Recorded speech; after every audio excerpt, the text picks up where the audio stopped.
we anticipate probably a warming more important in the Arctic than over that's the average over the world. Again by a factor 2, and this is very important because it has a lot of consequences on the permafrost. And the permafrost itself is important for different reasons. It's important for infrastructure.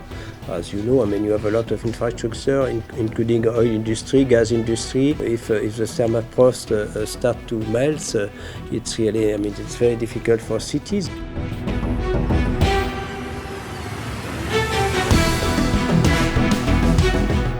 So the laboratory here is mainly involved in field work on interpretation of data. So field work consists in looking in the region of Labitangi, for example, looking at meteorological data, but also at the evolution of the active layer of permafrost, and to try to understand how this depth of melting is related to meteorological conditions, but also to the nature of the soils. There are also main contribution, I would say, of this laboratory is with the measurements of water isotopes.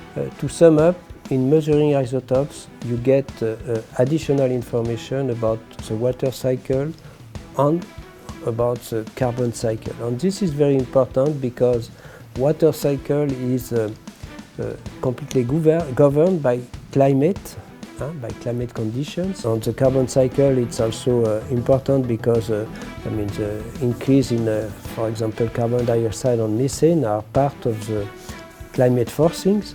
So you understand the link, the close link between the carbon cycle, the water cycle, and climate.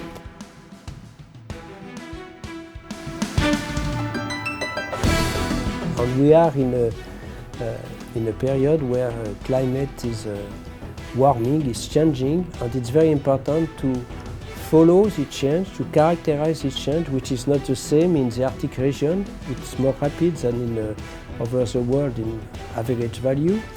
It's not the same from over the ocean, over the continent, and we have really to characterize this warming and to understand what are the causes of this warming. And one way to characterize this warming is really to look at in detail at the carbon and the water cycle, and isotopes are perfect tool to do that.